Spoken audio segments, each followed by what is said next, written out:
There's going to be a lot of spoilers for the manga in this video, so if you don't want to know what's going to happen, I suggest you check out now. So I think it's a great time for us to discuss the time travel theory. And like I said in the title, it's very controversial and polarizing. And before I go into it, let me state that the purpose of this video isn't to convince you that it's true or anything like that. I just simply want to talk about it and, I don't know, maybe play devil's advocate with it and look at the things that make it credible and the things that make it not so credible. Now also, I'm not sure who came out with this theory, but I know that it came out in like 2018 because I think that's when the silhouette of the second and third user was revealed for the first time. But like a lot of you, I was really enticed by the theory when I first heard it. We didn't have so many developments on the story back then, so it seemed, you know, pretty cool and even plausible. But now that time has passed and I've gone much deeper into this series, it seems to not be as plausible. But I still want to talk about it nonetheless. And given that we are coming to the end of the series at this point, don't know when the exact ending is going to be, but we are in the final act at this point. And also given how chapter 305 ended, this is the best time to talk about it, I guess. So in case you're unaware or your knowledge of this theory is a little rough, it goes like this. At the minimum, the second user of One for All is Bakugo from the future or from the past. And at the maximum, the third user is Kirishima. But mainly the theory is that this guy is Bakugo. And that raises the million-dollar question, why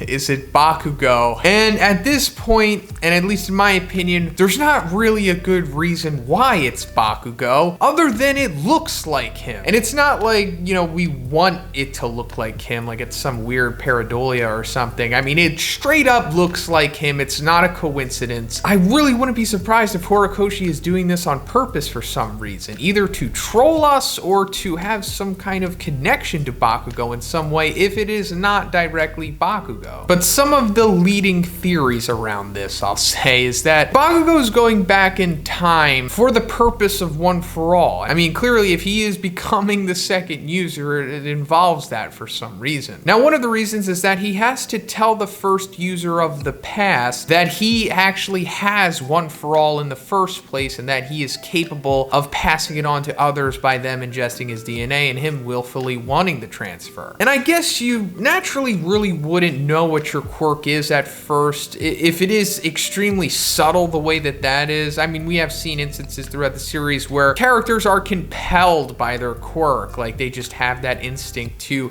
do what it is their quirk is associated with, or they just have like that sixth sense about it. And it is possible that the first user has those qualities and therefore he knew all of the dynamics to his quirk, or he just didn't. I mean, also it's kind of implied that maybe All for One thought that he was quirkless as well, since he gave him the power stockpiler quirk. But let's just say, for the sake of the theory in the video, that Bakugo does have to go back in time to tell the first user this. And then it raises more questions, such as like, why? Like, why would he have to tell him this if One for All has already been passed on and it's already, you know, moved its way through the generations to Izuku at this point? Well, I really don't know. I mean, I guess you could argue that there's some kind of time loop going on, but even then, I still don't know why Bakugo has to go back to tell him so that the timeline can be fixed, because it doesn't seem broken. And also him telling him that, I don't see how that would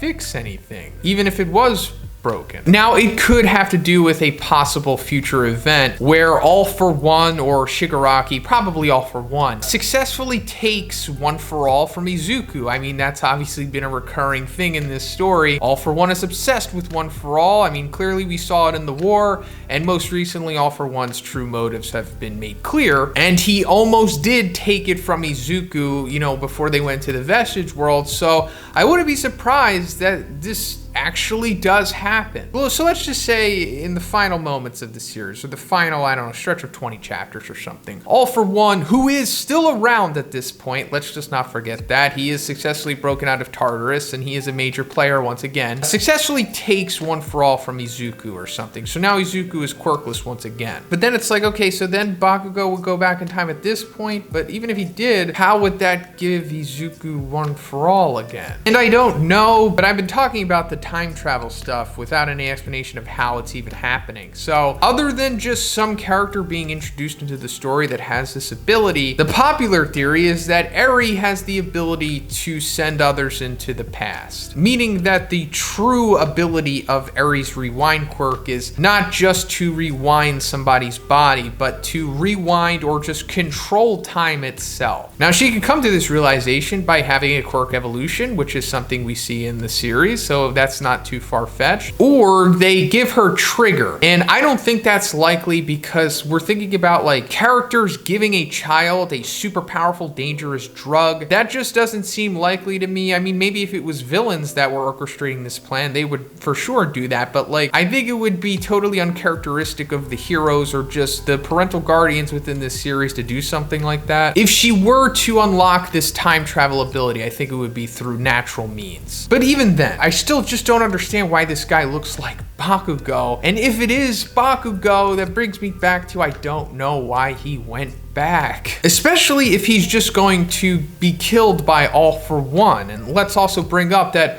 All For One knows who Bakugo is. And that brings us to the next maybe possible part that's connecting this theory, and it's that All For One was originally interested in Bakugo, you know, way back in season 3, because he knows that Bakugo was the second user of One For All, therefore he wanted to get him over to his side in order to have the time loop be advantageous to him somehow. And I think that would be interesting because the original narrative was that they just wanted Bakugo to turn heel because it seemed like he would have made a good villain. But then also, All For One comes face to face with Bakugo and he never talks about time travel stuff. In fact, time travel stuff is never talked about at this point by anyone in the series. So either All For One is just, you know, keeping his mouth shut, or somehow he doesn't realize it, which would seem extremely unlikely. I'm trying to make this video as brief and non-rambly as I can, but let me just say that there's a whole bunch of other little nuggets of info scattered throughout the series that you can take a look at and make this theory make as much sense as you want,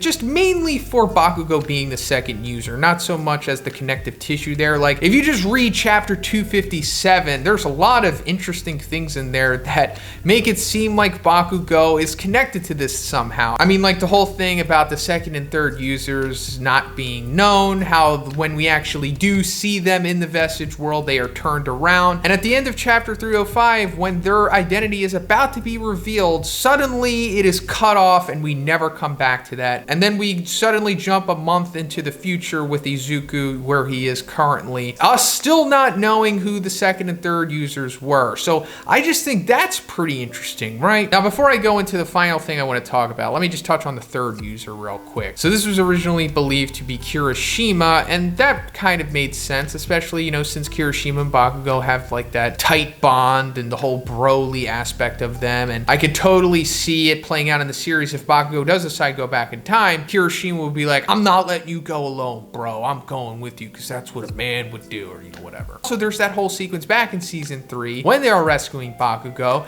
Kirishima holds out his hand, Bakugo grabs it. That could symbolize a future passage of One For All. I think that would be pretty interesting, but at this point it just doesn't seem likely because it doesn't seem that Kirishima is the third user of One For All. Now, I'll say that this made more sense when the third user was only a silhouette because he looked a lot like Kirishima, but now that we actually see what he looks like, or for the most part, it looks like he more so has like the Ida family engine quirk. And so let me touch on what Horikoshi intended for the original ending of the series, which is basically what we see at the end of the Heroes Rising movie, where Bakugo does eventually wind up with One For All. But considering that is no longer the ending, obviously there's going to be a new one now, and it still could involve Bakugo getting One For All through him going back in time somehow. And that brings me to the final thing I want to touch on, and what I think would make sense for Bakugo, or just anyone going back in time,